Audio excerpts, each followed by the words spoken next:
मूर्तिरहस्यम्। ॐ नमः चण्डिकायै। ॐ ऋषिर्वाच ॐ नन्दा भगवती नामो या भविष्यति नन्दजा। स्तुता सा पूजिता भक्त्या वशीकुर्याज्जगत्त्रयम्। कनकोत्तमकान्तिः सा सुकान्तिकनकाम्बरा। देवी कनकवर्णाभा कनकोत्तमभूषणा। कमलाङ्कुशपाशाब्जैरलङ्कृतचतुर्भुजा। इन्दिरा कमला लक्ष्मी सा श्रीरुक्माम्बुजासना। या रक्तदन्तिका नामो देवी प्रोक्ता मया नघ। तस्याः स्वरूपं वक्ष्यामि शृणु सर्वभयापहम्। रक्ताम्बरा रक्तवर्णा रक्तसर्वाङ्गभूषणा। रक्तायुधा रक्तनेत्रा रक्तकेशातिभीषणा। रक्ततीक्ष्णनखा रक्तदशना रक्तदन्तिका। पतिन्नारी वानुरक्ता देवी भक्तं भजेज्जनम्। वसुधैव विशाला सा सुमेरुयुगलस्तनी। दीर्घौ लम्बावति स्थूलौ तावती तमनोहरौ। कर्कशावति कान्तौ तौ सर्वानन्दपयोनिधि। भक्तान् सम्पाययेद्देवी सर्वकामदुघौ स्तनौ। खड्गं पात्रं च मुसलं लाङ्गलं च बिभर्ति सा। आख्याता रक्तचामुण्डा देवी योगेश्वरीति च। अनया व्याप्तमखिलं जगतस्थावरजङ्गमम्।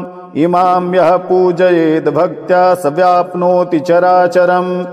भुक्त्वा भोगान् यथा कामं देवी सायुज्यमाप्नुयात्। अधीतेय इमं नित्यं रक्तदन्त्या वपुस्तवम्।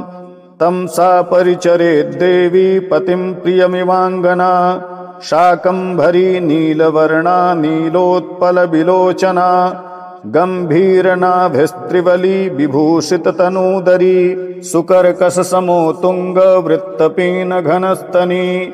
मुष्टिं शिलीमुखा पूर्णं कमलं कमलालया। पुष्पपल्लवमूलादिफलाढ्यं शाकसञ्चयम्। काम्यानन्तरसैर्युक्तं क्षुत्रिणमृत्युभयापहम्। कार्मुकं च स्फुरत्कान्ति बिभ्रति परमेश्वरी। शाकम्भरी शताक्षी सा सैव दुर्गा प्रकीर्तिता। विशोका दुष्टदमनी शमनी दुरितापदाम्। उमा गौरी सती चण्डी कालिका सा च पार्वती। शाकम्भरीं स्तुवन् ध्यायन् जपन् सम्पूजयन् नमन्। अक्षय्यमश्नुते शीघ्रमन्नपानामृतं फलम्। भीमापि नीलवर्णा सा दंष्ट्रादशनभासुरा। विशाललोचना नारी वृत्तपीनपयोधरा। चन्द्रहासं च डमरुं शिरः पात्रं च बिभ्रति। एकवीरा कालरात्रि शैवोक्ता कामदा स्तुता। तेजोमण्डलदुर्धर्षा भ्रामरी चित्रकान्तभृतो। चित्रानुलेपना देवी चित्रदाभरणभूषिता। चित्रभ्रमरपाणि सा महामारीति गीयते। इत्येता मूर्तयो देव्या याख्याता वसुधाधिपो। जगन्मातुश्चण्डिकाया कीर्तिताः कामधेनवः। इदं रहस्यं परमं न वाच्यं कस्यचित्त्वया। व्याख्यानं दिव्यमूर्तीनामभीष्टफलदायकम्।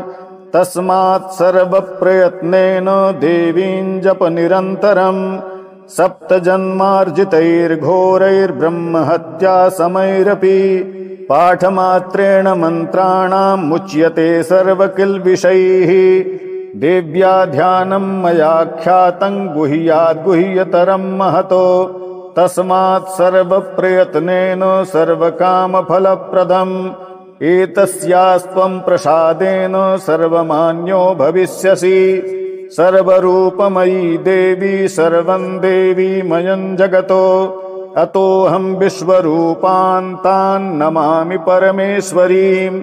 श्रीजगदम्बार्पणमस्तु।